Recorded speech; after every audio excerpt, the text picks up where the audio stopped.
So hi everybody, I'm Roxy Monroe with KidLit TV. We're here at a TLA in Austin, Texas, and I'm chatting with Caroline Adderson, who you just saw the trailer for one of her books, A Simple Case of Angels. But she's going to talk to us today about a new book called Pudding Tat. So Caroline, tell me a little bit about your new book. Yeah, it's called Pudding Tat, Adventuring Cat, and it's new this year with GROUNDWOOD Books, and it's about a cat with an itch. Actually, more than one itch. The first itch is his desire to see the world. So he's born in 1901 in a barn in southern Ontario, but he wants to get out and adventure. The problem is he has albinism, so he can't actually open his eyes in the daytime, and at night he sees quite poorly. But luckily has another itch, which is the six-legged sarcastic flea who has taken roost in his ear, and together they find a way to get out and see the world, and in fact participate in some interesting and pivotal events of early 20th century history. And the book really traces the arc of their relationship from parasite-host to a symbiotic friendship.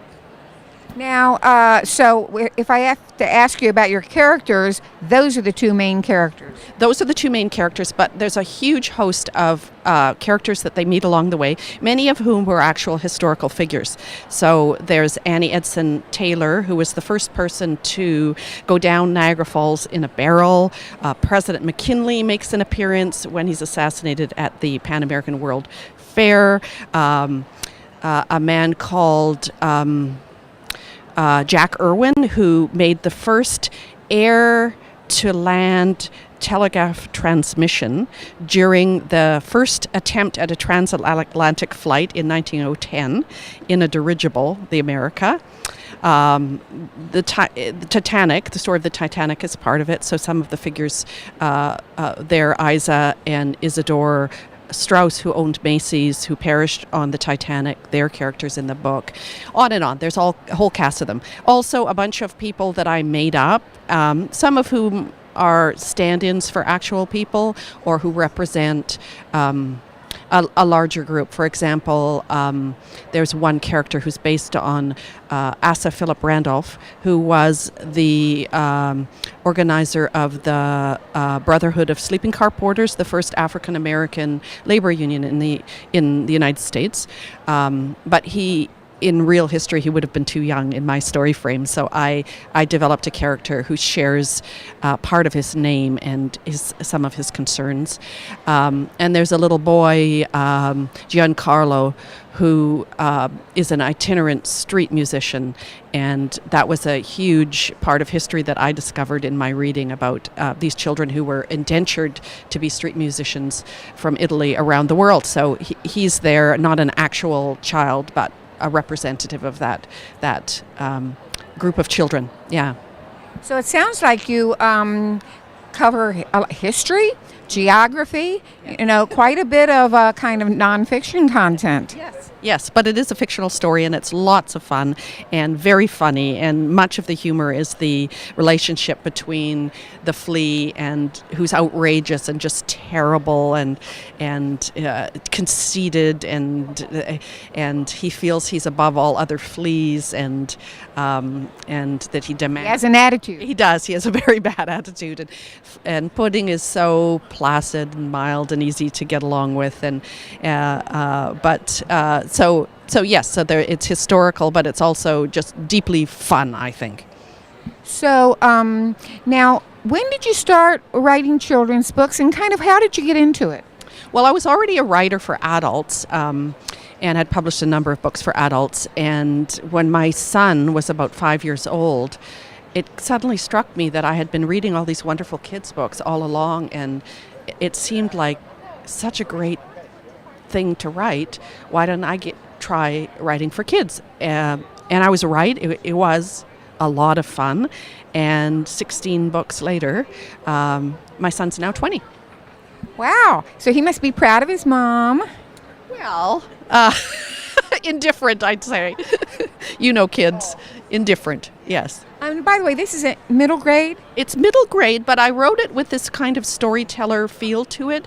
And I felt that I really saw parents or caregivers or librarians reading the book aloud to younger children as well. I think it would be satisfying as a read aloud and as an independent book. For grades, probably 3 to 5 is the target, maybe up to grade 6.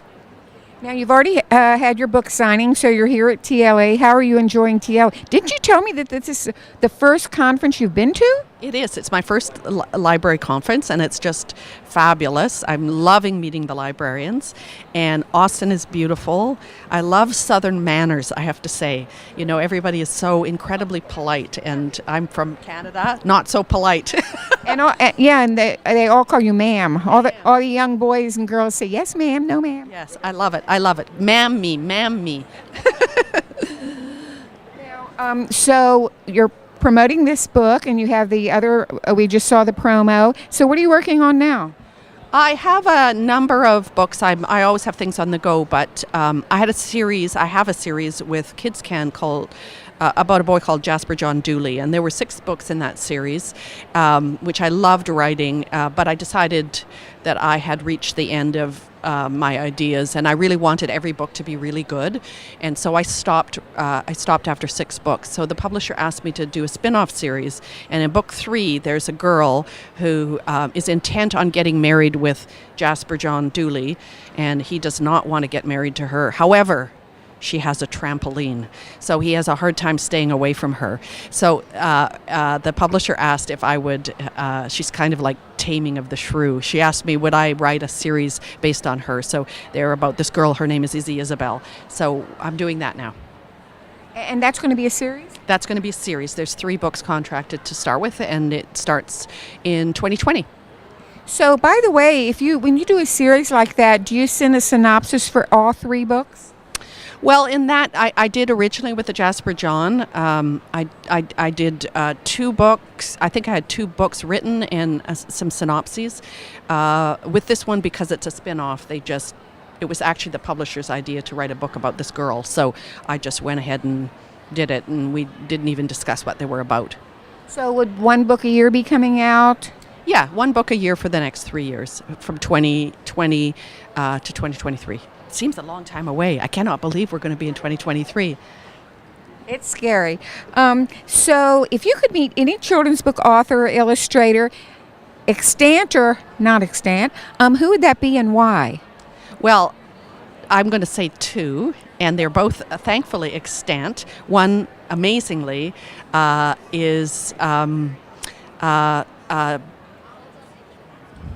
oh no, the middle-aged star, the Ramona Beverly Cleary. I blank. Beverly Cleary, because I loved her books when I was a kid, and then I read them to my son, and they really stood the test of time. They're just really, as a person who writes middle grade, I think they are just exactly the kind of book I love. There's nothing, they're really character driven and so beautifully written, so fun, and they're really about life. And she's 103 years old. She just turned 103. So I'd love to do that very quickly. And the other person is Cynthia Ryland. And I am convinced that my son would not be able to read without her Mr. Putter and Tabby series, because I couldn't find anything that was easy enough for him to read that was of interest to him. And when we found those books, he learned to read like that. So I would like to say thank you to her. And so I would buy her lunch. That's great. Speaking of lunch, did you tell me this is your first time in Texas? It is. It's my first time in Texas. I'm loving it. Yes. And have you had any chance? Austin is famous for food and music. Do you have anything planned? Are you going to stay on? Well, we're going out for dinner tonight. Yesterday, I went out to a great little Mexican hole in the wall that I discovered. And most excitingly, we went to see the bats that live under the Congress Bridge. And we waited around in the evening with an enormous crowd of people. And sure enough, they all came flocking out. It was extraordinary to see them. Yeah, so I feel like it was worth it just for the bats. That sounds fabulous. So you're going to be heading back to Canada, right? Tomorrow, yeah. Well, thank you so much, KidLit TV's. Enjoy this interview. Enjoy the rest of your ALA stay, and let's say goodbye. Goodbye. Thank you.